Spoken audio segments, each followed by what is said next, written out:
Hello everyone, welcome to English 10 classes. Exercise second. Get ready for the dictation. Start.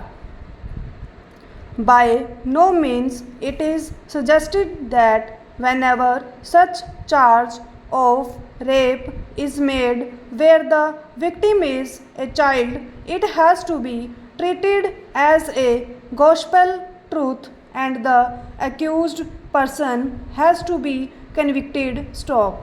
We have already discussed about the manner in which testimony of the prosecutrix is to be examined and analyzed in order to find out the truth therein and to ensure that deposition of the victim is trustworthy. Stop. At the same time, after taking all due precautions which are necessary when it is found that the prosecution version is worth believing, the case is to be dealt with all sensitivity that is needed in such cases. Stop. In such a situation, one has to take stock of the realities of life as well. Stop. Various studies show that in more than 80% cases of such abuses, perpetrators have acquaintance with the victims who are not strangers. Stop. The danger is more within than outside. Stop. Most of the time, acquaintance rapes when the culprit is a family member are not even reported for various reasons not difficult to fathom. Stop. The strongest among those is the fear of attracting social stigma. Stop. Another deterring factor which many times prevent such victims or their families to lodge a complaint is that they find whole process of criminal justice system extremely intimidating, coupled with absence of victim protection mechanism. Stop.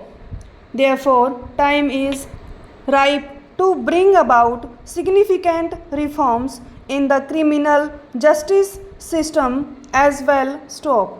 Equally, there is also a dire need to have a survivor centric approach towards victims of sexual violence, particularly the children, keeping in view the traumatic, long lasting effects on such victims. Stop.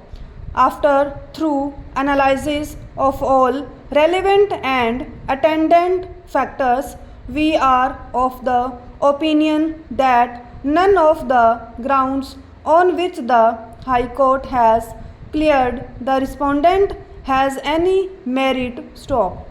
By now, it is well settled that the testimony of a victim in cases of sexual offences is vital, and unless there are compelling reasons which necessitate looking for corroboration of a statement, the courts should find no difficulty to act on the testimony of the victim of a sexual assault alone to convict the accused. Stop.